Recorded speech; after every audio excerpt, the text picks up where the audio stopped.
Goodman, ¿sabían que tienen derechos? La Constitución dice que sí, y yo también. Según Basadre Grumman George, la fuente del derecho es todo aquello que es invocado como norma con fundamento jurídico y al sentido manifestante de su origen y al factor real de producción normativa y de la posterior evolución de esta. Según García Toma Víctor, define a las fuentes del derecho como toda instancia posible de relación intersubjetiva, donde expresan aquellos elementos que permiten obtener el asentimiento comunitario que requiere la norma para ser vigente, válida y eficaz. Entonces, podemos decir que las fuentes del derecho son los actos o hechos pasados de los que se deriva la creación, modificación o extinción de las normas jurídicas.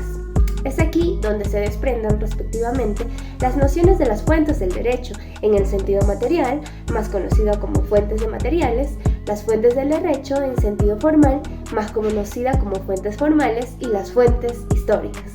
Pues bien, entonces, ¿qué son las fuentes materiales?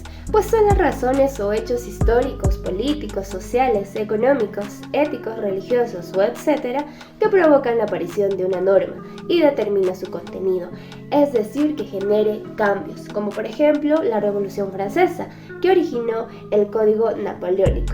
Las fuentes formales son los procesos de creación de las normas jurídicas que comprenden los procedimientos, métodos o modos de carácter formal por medio de los cuales se producen las normas jurídicas.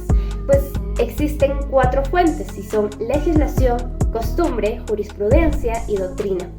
Empecemos por la legislación, pues esta se da a través de los órganos del Estado o los poderes públicos que se crean y promulgan un conjunto de normativas jurídicas aplicables y organizadas de manera jerárquica. Son leyes que se encuentran escritas en textos legislativos, como por ejemplo nuestra Constitución política. En segundo lugar tenemos a la costumbre, pues esta se trata de la fuente formal más antigua, es de carácter cultural y conlleva a una serie de conductas que son jurídicamente obligatorias y que se aplican de manera generalizada en una comunidad, en alguna población, en algún país, como por ejemplo no poner en riesgo ni atentar en contra de la vida de otras personas. Por otro lado, en tercer lugar tenemos a la jurisprudencia, pues esta es la interpretación de las leyes que realiza el juez en caso donde las leyes primarias no resuelven de manera clara los asuntos discutidos y presentan dificultad en la integración e interpretación de estas.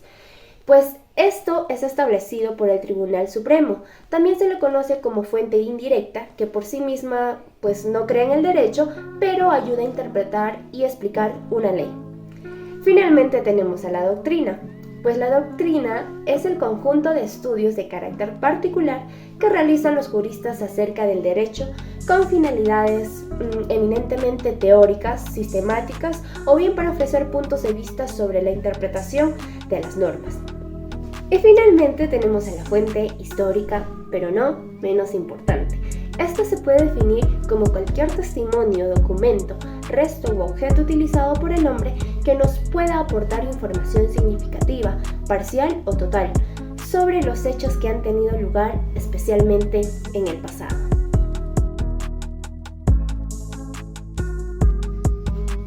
Bueno, ahora vamos a hablar sobre los tipos de sociedades mercantiles. Para ello debemos saber qué es una sociedad mercantil.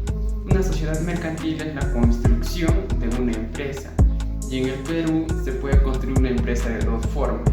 La primera, que vendría a ser como empresa, como persona natural, y la segunda, que sería la construcción de una empresa como persona jurídica.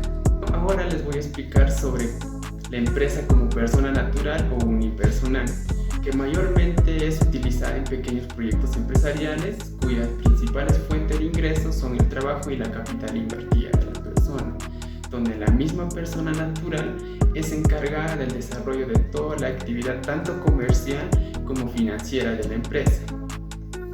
Ejemplos de esta empresa como persona natural o unipersonal vendrían a ser las bodegas y también las cabinas de internet, como entre otras. Constitución de empresas como personas jurídicas.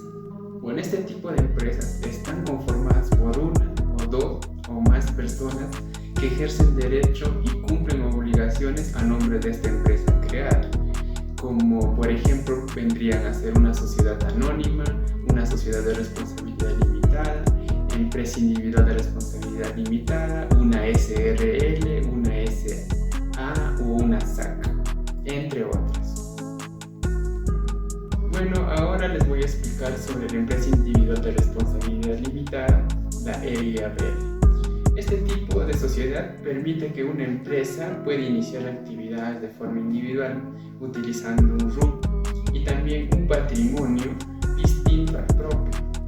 En una EIRL, la responsabilidad queda limitada al capital del dueño que haya incorporado a la sociedad, quedando totalmente separado el patrimonio de la empresa del patrimonio personal del titular de la empresa. Bueno, en cuanto a la cantidad de accionistas y socios de la IRL, solamente puede haber un máximo de una persona, y en cuanto a su organización, solo una persona figura como gerente y socio a la vez. En cuanto a su capital de acciones, la capital está definido por la única persona portante, ¿no? Y ejemplos de esta empresa sería, por ejemplo, la empresa Solution Perú, EIRL, y también la empresa Plastidolo, EIRL. La Sociedad Comercial de Responsabilidad Limitada, conocida por sus siglas SRL. Bueno, en este tipo de constitución de empresas tiene una característica particular, ¿no? Ya que es personalista como también capitalista a la vez. Las participaciones dentro de este tipo de empresas son iguales, son acumulables e invisibles y no pueden ser incorporadas en títulos valores, ni tampoco se les puede denominar acciones. Bueno, se constituyen las aportaciones dentro de esta empresa por sus socios, las cuales deben estar pagadas en no menos del 25% en cada participación. En la SRL, la cantidad de accionistas y socios tiene un mínimo de 2 personas y un máximo de 20 personas. En cuanto a su organización, normalmente estas empresas son familiares, tiene capital y acciones, tiene capital definido por aportaciones de cada socio, y esta empresa debe inscribirse en registros públicos. Un ejemplo de esta empresa vendría a ser la Clínica Cayetano Heredia, SRL, y también la empresa Corporación Inca Kola Perú, SRL. Sociedad Anónima Ordinaria S.A. Esta empresa corresponde a una persona jurídica de derecho privado con naturaleza comercial o mercantil. Se constituye en un solo acto por sus socios fundadores, que posee una responsabilidad limitada. Es decir, ninguno de sus socios tiene obligación de responder con su patrimonio a posibles deudas de la empresa.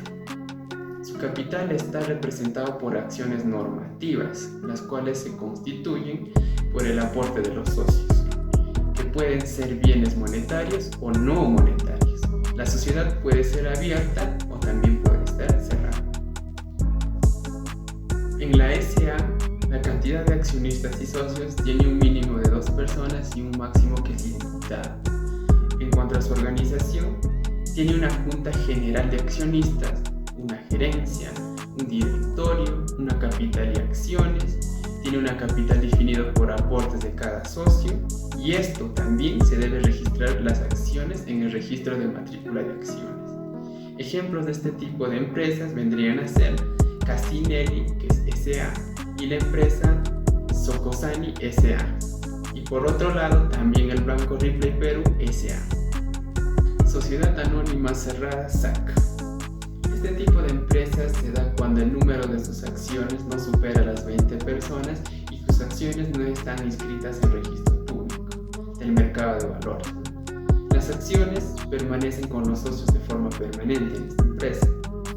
En cuanto a la sociedad anónima cerrada, el capital surge de las aportaciones de cada uno de los socios, que cada acción de un socio representa una proporción o porción de todo el capital de esta empresa. En la sociedad anónima cerrada, la cantidad de accionistas y socios vendrían a ser un mínimo de 2 personas y un máximo de 20. En cuanto a su organización, tiene una junta general de accionistas, tiene una gerencia, también tiene un directorio, esto puede ser opcional, También tiene capital y acciones, tiene también capital definido por aportes de cada socio. Esto también se debe registrar en las acciones de registros de matrícula por acciones. Ejemplos de este tipo de empresa vendrían a ser la empresa Montalvo Spa Peluquería SAC, la empresa Pisopac Perú SAC y la empresa distribuidora Concordia SAC. Sociedad Anónima Abierta. Es uno de los más conocidos a nivel mundial y más usados. Esto consta de 750 accionistas a más. Este va a tener como duración de los accionistas limitada o ilimitada, ya que de ellos depende cuánto tiempo se van a quedar. Asimismo, va a ser muy importante lo que van a invertir nada más, es decir, el dinero que dan, más no lo que es un aporte de conocimientos o aptitudes.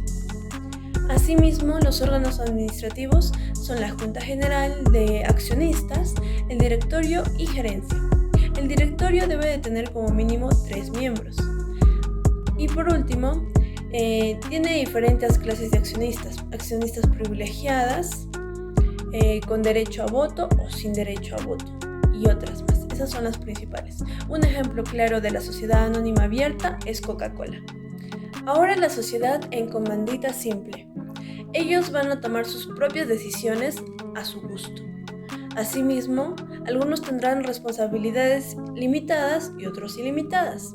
Hay 2 tipos de socios: comanditarios, que son los que invierten y solo serán responsables por lo que hicieron, y los socios colectivos, que realizarán acciones de administración y tienen responsabilidades ilimitadas, o sea, no se va a acabar. Sociedad en comandita por acciones.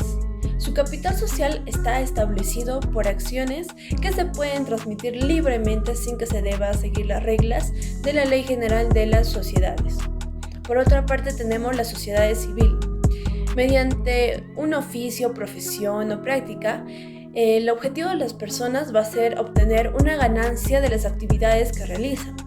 En este tipo de mercantil, la confianza va a ser muy fundamental. Sociedad civil ordinaria.